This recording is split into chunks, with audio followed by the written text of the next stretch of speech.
જ્યાં સુધી પેલું કહેવાય છે ને કે જો એક માણસને સંપૂર્ણ બરબાદ કરવો હોય તો બીજું કશું જ કરવાની જરૂર નથી. એની પાસેથી સંગીત, સાહિત્ય, કલા, પુસ્તકો, રમતગમત, પ્રવાસ અને પ્રકૃતિ છીનવી લો અને મોબાઈલ આપી દો, એ આપોઆપ નાશ પામશે. કારણ કે આપણું મન, આપણું બ્રેન આટલી બધી ઇન્ફોર્મેશન હેન્ડલ કરવા માટે સર્જાયેલું નથી. We are not designed to handle so much of information. અને માહિતીનો અતિરેક આપણા માનસને ઈજાગ્રસ્ત કરી નાખે છે. અને એટલે માહિતીઓના જગતમાંથી નીકળીને અનુભૂતિના જગતમાં સમયસર પ્રવેશવું જરૂરી છે.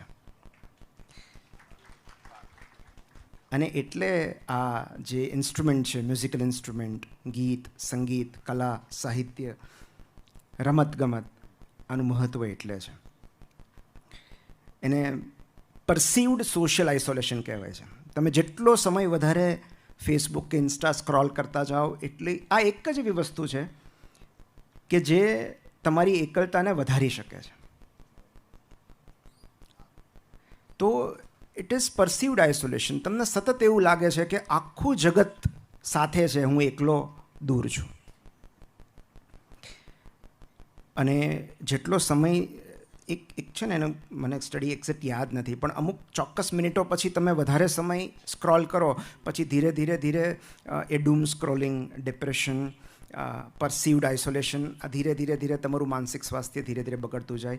એટલે તમે 10 મિનિટ તમને મજા ના આવે એટલે 10 મિનિટ તમે મૂકી દો, બરાબર. 11મી મિનિટે તમને પાછું ડોપામિનનું ક્રેવિંગ થાય કે લાવો ને એકવાર જોઈ લઉં, કંઈક તો નોટિફિકેશન હશે ને, કોઈકનો તો મેસેજ હશે ને. એટલે આ બાળકના ડાયપર જેવું છે. સતત ચેક કરતા રહેવું પડે કે ભીનું થયું છે કે નહીં.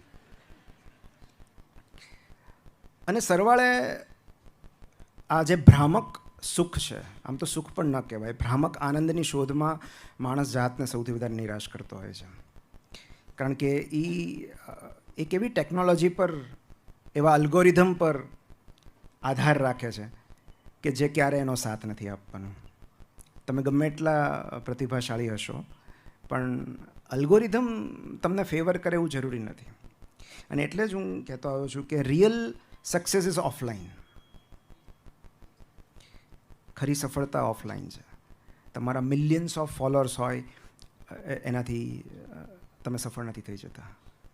તમને કેટલા લોકો પ્રેમ કરે છે, તમે કેટલાના જીવનમાં સકારાત્મક પરિવર્તન લાવી શક્યા, at the end of the day એ જ બાબતો મેટર કરે છે. અને જે તમે જનરેશન ગેપની વાત કરી, એ માત્ર ઇમોશનલ કે ટેકનોલોજીકલ ગેપ નથી, સૌથી વધારે અંતર મૂલ્યોનું હોય છે. So there should be no gap in values. અને શાહબુદ્દીનભાઈની એક બહુ જ સરસ વાક્ય છે, શાહબુદ્દીન રાઠોડનું, કે સંસારની સમસ્યામાં કોઈ એક જણની સમજદારી કામમાં નથી આવતી. એમણે આ વાક્ય પતિ પત્ની માટે કહ્યું હતું કે સંસારની સમસ્યામાં કોઈ એક જણની સમજદારી કામમાં નથી આવતી. સમજણનો સેતુ એવો હોવો જોઈએ કે બંને એના પર ચાલીને એકબીજાને મળી શકે. બાકી ચાર્લી ચેપ્લિન, આલ્બર્ટ આઇન્સ્ટાઈન, કેટલા બધા એવા ઉદાહરણો છે કે એવું નહોતું કે એમનામાં સમજણનો અભાવ હતો, એમનામાં કેટલી બધી સમજણ હતી, પણ એમના જેટલી સમજણ એમના સાથીમાં નહોતી. અને એટલે જ્યારે પણ આપણે ગેપની વાત કરીએ ત્યારે એ ગેપ બંને જણે પૂરવો પડે છે. તમે કોઈ રિલેશનશિપમાં તમે તમારું 100% આપો ને તો એ રિલેશનશિપની દ્રષ્ટિએ 50% જ કહેશે.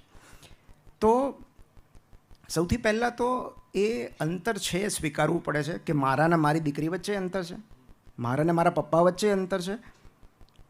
એનું કારણ છે કે એ જે યુગમાં ઉછર્યા છે ત્યારની ઇનસિક્યોરિટીઝ અલગ હતી, મારા વખતની અસલામતીઓ અલગ હતી ને મારી દીકરી વખતે અલગ હશે.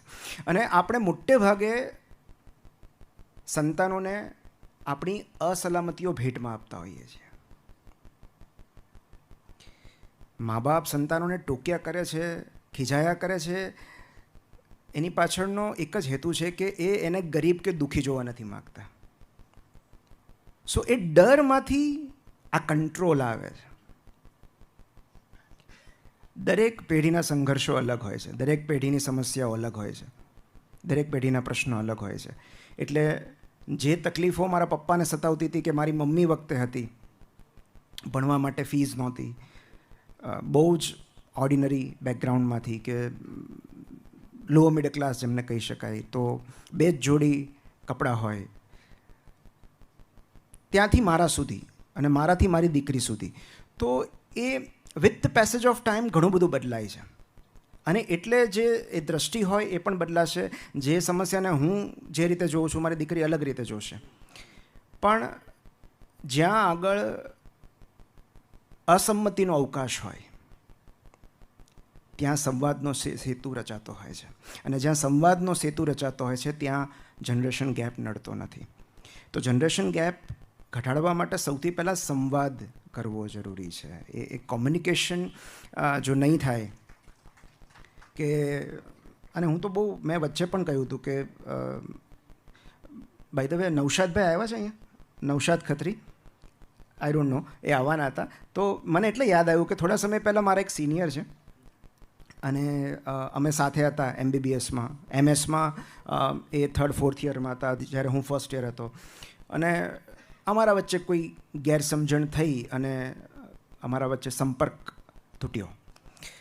ખાસા બધા સમય સુધી અમે એકબીજા સાથે વાત ન કરી. અને મને યાદ છે 3rd ડિસેમ્બર એમનો બર્થડે છે, તો મેં એમના બર્થડે એમને વિશ કર્યું. આઉટ ઓફ નો વેર મને એમ ઈચ્છા થઈ કે ચલો હું વિશ કરું. અને તરત એમનો રિપ્લાય આવ્યો, તરત કે thank you so much dear, ઘણા લાંબા સમયથી વાત નથી થઈ, ઇટ સીમ્સ કે આપણા વચ્ચે એક અંતર ઊભું થયું છે, કદાચ હું એના માટે જવાબદાર હોઈશ. એ મેસેજ વાંચીને મેં ઇમિડિયેટલી એમને ફોન કર્યો અને અમારી વચ્ચે 30 મિનિટ વાત ચાલી. And now everything is normal. તો મને એમ થાય છે કે જો મેં એમને મેસેજ ન કર્યો હોત તો એમણે આ કબૂલાત ન કરી હોત કે આપણી વચ્ચે અંતર ઊભું થયું છે. એમણે આ કબૂલાત ન કરી હોત તો મેં ફોન ન કર્યો હોત. અને મેં ફોન કરીને પહેલું એવું જ કીધું કે તમે જવાબદાર ન હોઈ શકો, જો અંતર ઊભું થયું છે તો એના માટે હું પણ 50% જવાબદાર છું. તો નદીઓને દોષ આપીને સેતુ ન બાંધી શકાય. બ્રિજ બનાવવા માટે, સેતુ બનાવવા માટે સંવાદ જરૂરી છે. રિસ્પોન્સિબિલિટી લેવી પડે છે કે હા આપણા વચ્ચે અંતર વધ્યું છે. પણ એ ત્યારે જ શક્ય બને કપિલભાઈ જ્યારે વિલિંગનેસ હોય. વિલિંગનેસ કે મારે તમારી સાથેનું અંતર ઘટાડવામાં મને રસ છે. એટલે જનરેશન ગેપ ઘટાડવામાં જ્યારે બંને પેઢીને રસ હોય ત્યારે મેં જોયા છે કેટલા બધા લોકો, અને મોટે ભાગે એવું બનતું હોય છે કે જે ત્રીજી પેઢી હોય એને પહેલી પેઢી સાથે વધારે ફાવતું હોય છે. મારી દીકરીને મારી કરતાં કે એની મમ્મી કરતાં એના દાદા દાદી સાથે કે નાના સાથે વધારે ફાવે છે. અને એનું કારણ એ છે કે દુશ્મન કા દુશ્મન દોસ્ત હોતા હૈ.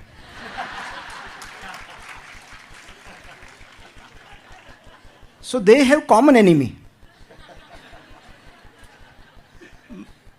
મારી ફરિયાદ મમ્મી પપ્પા કોને કરે? વૃષ્ટિને. મારીને નૃપાની ફરિયાદ વૃષ્ટિ કોને કરે? દાદા દાદીને. અને એટલે એમની વચ્ચેની મૈત્રી એટલી ગાઢ થતી જાય છે કે અમારા કંટ્રોલમાં કશું રહેતું જ નથી પછી. અને મોટે ભાગે એવું બનતું હોય છે કે મેં હમણાં જ એક રીલમાં કહ્યું હતું કે every parent needs a parent.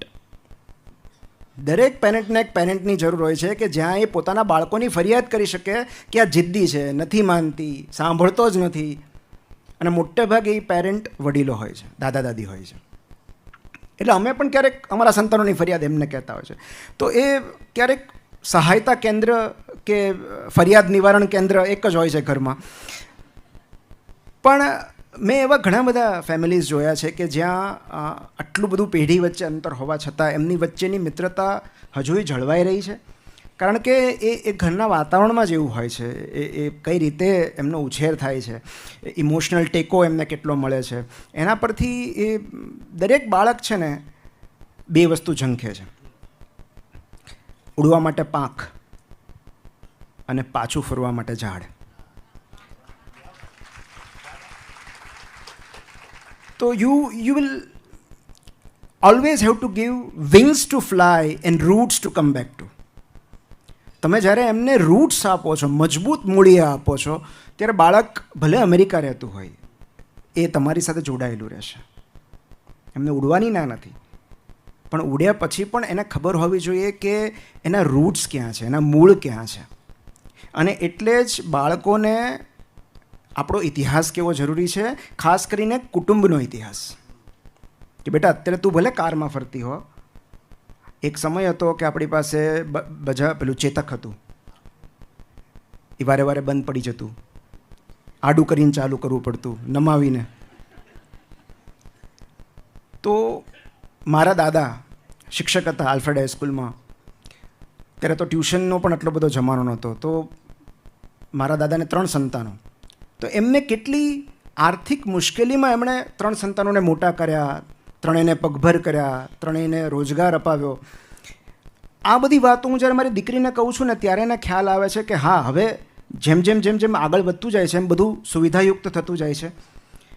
હવે આપણે ઘણા બધા આર્થિક રીતે સદ્ધર છીએ, પણ પહેલાં આવું નહોતું. અને એટલે જ આપણે જ્યારે આપણા ફેમિલી મેમ્બર્સને હીરો તરીકે પોર્ટ્રે કરીએ છીએ ને ત્યારે આ જનરેશન ગેપ ઘટે છે. કે તારા કાકા કેટલા મહાન હતા તને ખબર છે? તો આજે વાર્તા છે ને એ બહુ જરૂરી છે. Every family needs a good story and story about their family members. હમણાં જ ફાધર્સ ડે પર કોઈએ લખ્યું હતું કે દરેક પિતા એના સંતાન માટે હીરો હોય છે. અને ત્યારે મેં એવું લખ્યું હતું કે જો એમાં મમ્મીની સંમતિ હોય તો જ. કારણ કે જો પિતા એની દીકરીની નજરમાં હીરો છે તો એનો મતલબ એમ કે એની ઘણી બધી નબળાઈઓ હજી નથી પહોંચી સંતાન સુધી, અને એનો ક્રેડિટ મમ્મીને આપવો જોઈએ.